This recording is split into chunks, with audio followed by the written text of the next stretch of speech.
Assalamualaikum warahmatullahi wabarakatuh. Hari ini kita akan membahas tentang materi, yaitu prinsip geografi. Sekarang akan kita mulai. Jadi, prinsip geografi itu digunakan untuk menjelaskan fenomena atau permasalahan yang terjadi di dalam kehidupan sehari-hari dalam menentukan pemecahan masalah geografi atau geosfer. Prinsip geografi itu ada 4, ada prinsip persebaran, ada prinsip deskripsi, ada interrelasi, dan yang terakhir ada horologi. Prinsip persebaran atau distribusi yaitu mengkaji persebaran fenomena geografi di muka bumi di mana persebarannya tidak merata. Yang kedua, untuk yang deskripsi yaitu menguraikan fenomena yang terjadi di suatu wilayah dengan menggunakan kalimat berupa kalimat fakta, peta, tabel, atau grafik. Yang ketiga, prinsip interrelasi yaitu apa? Adanya hubungan antara dua atau lebih fenomena yang terjadi di suatu wilayah. Prinsip yang terakhir yaitu horologi merupakan perpaduan antara prinsip-prinsip yang lainnya. Prinsip yang pertama distribusi atau prinsip persebaran, yaitu berkaitan dengan persebaran fenomena atau fakta geografi di muka bumi yang tidak merata.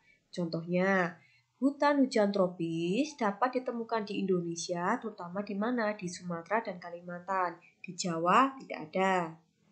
Kemudian, yang B, Pulau Jawa mayoritas tanahnya berupa vulkanik, sedangkan di Kalimantan berupa tanah gambut. Berarti persebaran tanahnya juga tidak merata. Di Kalimantan tidak kita temui tanah vulkanik.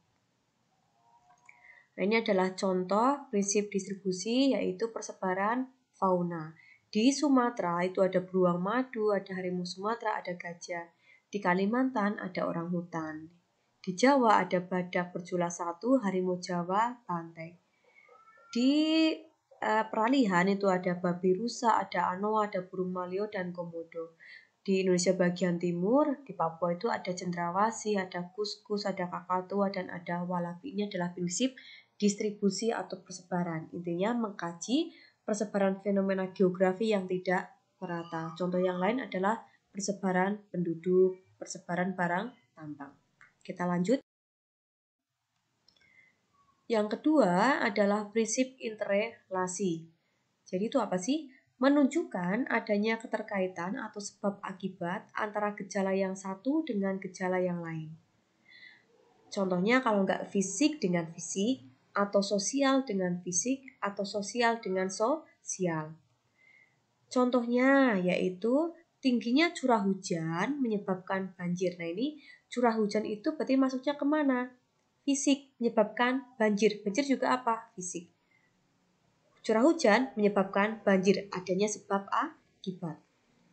Yang kedua, illegal logging menyebabkan rusaknya ekosistem hutan. Dilihat, illegal logging ini berarti dia masuknya apa? Oh, masuk ke aspek sosial karena yang menyebabkan siapa? Manusia.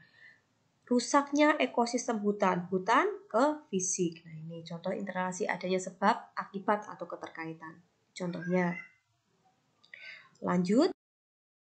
Yang ketiga adalah prinsip deskripsi, yaitu menjelaskan mengenai fenomena atau fakta geosfer melalui tulisan, data, grafik, tabel, peta, dan lain-lain. Contohnya, penjelasan mengenai pergerakan angin muson di Indonesia.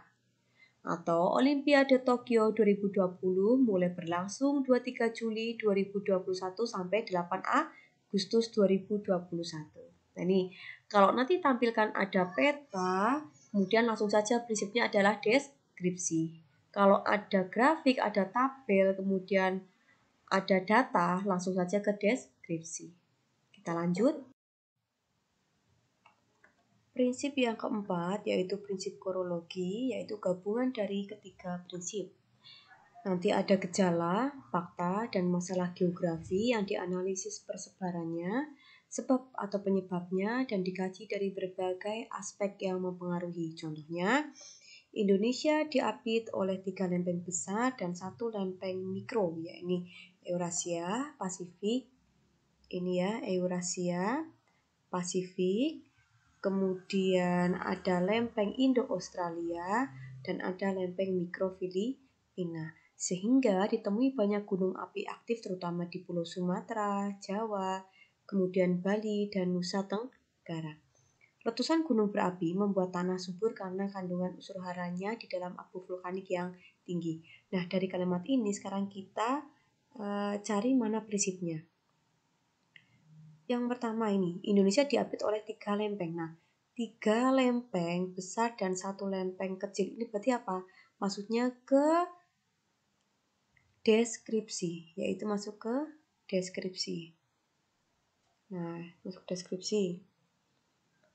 Kemudian, untuk yang ditemui banyak gunung api aktif, terutama di Pulau Sumatera, Jawa, Bali, dan Nusa Tenggara, ini adalah prinsip tadi persebaran atau distribusi.